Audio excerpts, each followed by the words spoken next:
चैत्र मास के कृष्ण पक्ष की एकादशी का नाम पाप मोचनी एकादशी है।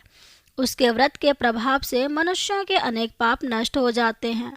मैं तुम्हें आज इस व्रत की कथा सुनाती हूँ, तो कृपया ध्यान पूर्वक श्रवण करो। प्राचीन समय में चैत्र रथ नामक एक वन था। उसमें अप्सराएं किन्नरों के साथ विहार किया करती थी। वहाँ सदैव वसंत का मौसम रहता था, अर्थात उस जगह सादा नाना प्रकार के पुष्प खिले रहते थे। कभी गंधर्व कन्याएं विहार किया करती थी, तो कभी देवेंद्र अन्य देवताओं के साथ क्रीड़ा किया करते थे। उसी वन में मेधावी नाम के एक ऋषि भी तपस्या में लीन रहते थे। वे शिव भक्त थे। एक दिन मंजुघोषा नामक एक अप्सरा ने उनको मोहित कर उनकी निकटता का लाभ उठाने की कोशिश किया। इसलिए वह कुछ दूरी पर बैठ बीना बजाकर मधुर स्वर में गाने लगी। उसी समय शिव भक्त महर्षि मेधावी को कामदेव भी जीतने का प्रयास करने लगे। कामदेव ने उस सुंदर अप्सरा के भ्रू का धनुष बनाया, कटाक्ष को उसकी प्रत्यंचा बनाई और उनके नेत्रों को मंजुघोषा अप्सरा का सेनापति बनाया। इस तरह कामदेव अपने शत्रु भक्त को जीतने को तैयार हुआ। उस समय महर्षि मेधावी भी युवा अवस्था में थे और काफी हृष्ट-पुष्ट थे। उन्होंने यज्ञोपवीत तथा दंड धारण कर रखा था। वे दूसरे कामदेव के समान प्रतीत हो रहे थे। उस मुनि को देखकर कामदेव के वश में हुई मंजुघोषा ने धीरे धीरे मधुर वाणी से वीणा पर गायन शुरू किया, तो महर्षि मेधावी भी मंजुघोषा के मधुर गानों पर तथा उनके सौंदर्य पर मोहित हो गए। वह अप्सरा मेधावी मुनि को कामदेव से पीड़ित जानकर उनसे आलिंगन करने लगी। महर्षि मेधावी उनके सौंदर्य पर मोहित होकर शिव रहस्य को भूल गए और काम के वशीभूत होकर उसके साथ रमन करने लगे।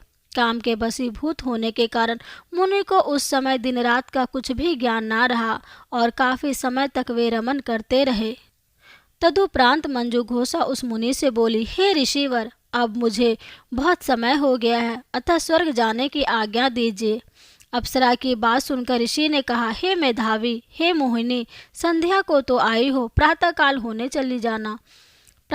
होते चली जाना। ऋषि के ऐसे वचनों को सुनकर अप्सरा उनके साथ रमन करने लगे। इसी प्रकार दोनों ने साथ साथ बहुत समय बिताया। मंजुघोषा ने एक दिन ऋषि से कहा, हे विप्र, आप मुझे स्वर्ग जाने की आज्ञा दीजिए।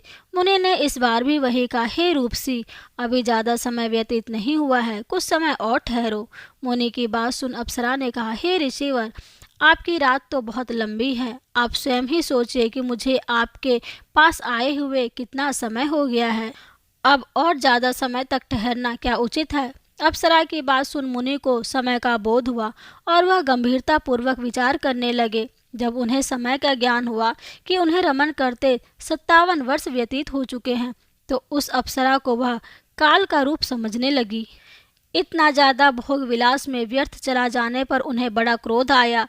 अब वह भयंकर क्रोध में जलते हुए उस तप नाश करने वाली अप्सरा की तरफ भ्रिकुटी तान कर देखने लगी।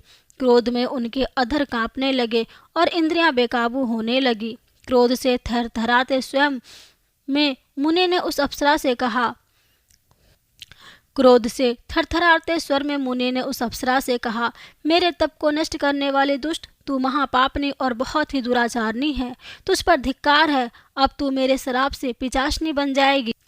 मुनि के क्रोध युक्त श्राप से वह अप्सरा पिशाचनी बन गई। यह देख वह व्यथित होकर बोली, हे ऋषिवर, अब मुझ पर क्रोध त्याग कर प्रसन्न होइए और कृपा करके बताइए कि इस शाप का निवारण किस प्रकार करूं। विद्वानों ने कहा है कि साधुओं की संगत अच्छा फल देने वाली है और आपके साथ तो मेरे बहुत वर्ष व्यतीत हुए हैं, अतः अब आप मुझ पर प्रसन्न हो जाइए, अन्यथा लोग कहेंगे कि एक पुण्य आत्मा के साथ रहने पर मंजुघोषा को पिशाचनी बनना पड़ा। मंजुघोषा की बात सुनकर मुनि को अपने क्रोध पर अत्यंत ग्लानि हुई, साथ ही अपनी अपकीर्ति का भय भी हुआ। अतः पिशाचनी बनी मंजुघोषा ने मुनि से कहा, तूने मेरा बड़ा बुरा किया, किंतु फिर भी मैं तुझे इस श्राप से मुक्ति का उपाय बतलाता हूँ। चैत्र मास के कृष्ण पक्ष की जो एकादशी है उसका नाम पाप मोचनी है। उस एकादशी का उपवास करने से तेरी पिशाचनी की देह से मुक्ति हो जाएगी। ऐसा कहकर मुनि ने उसको व्रत का सब विधान समझा दिया। फिर अपने पापों का प्रायश्चित करने के लिए वह अपने पिता चंवन ऋषि के पास गए। चंवन ऋषि ने अपने पुत्र मेधावी को देखकर कहा, हे पुत्र, ऐसा क्या किया है तूने कि तेरे सभी तप नष्ट हो गए, जिससे तुम्हारा समस्त तेज मलिन हो गया है। मेधावी मुनि ने लज्जा से अपना सिर झुकाकर कहा, पिताश्री, मैंने एक अप्सरा से रमण करने का बहुत बड़ा पाप किया है। इसी पाप के कारण संभवतः मेरा सारा तेज खत्म हो गया है, यानी कि इसी कारण मेरा सारा तेज, मेरे सारे तप नष्ट हो गए। कृपा करके आप पाप से छूटने का उपाय बतलाइए। ऋषि ने कहा, हे पुत्र, तुम चैत्र माह के कृष्ण पक्ष की पाप मोचनी एकादशी का विधि तथा भक्ति पूर्वक उपवास करो, इससे तुम्हारे सभी पाप नष्ट हो जाएंगे। अपने पिता च्यवन ऋषि के वचनों को सुनकर मेधावी मुनि ने भी पाप मोचनी एकादशी का व्रत विधि पूर्वक किया। उसके प्रभाव से उनके सभी पाप नष्ट हो गए। मंजू घोषा अप्सरा भी पाप मोचनी एकादशी का उपवास करने से पिचासने की देह से छूट गई और पुनः अपना सुंदर रूप धारण करके स्वर्गलोक चले गई। तो भक्तों, ये थी पाप मोचनी एकादशी का व्रत कथा। आशा करती हूँ आप सभी ने यह एकादशी व्रत कथा पूर्ण रूप से श्रवण किया होगा।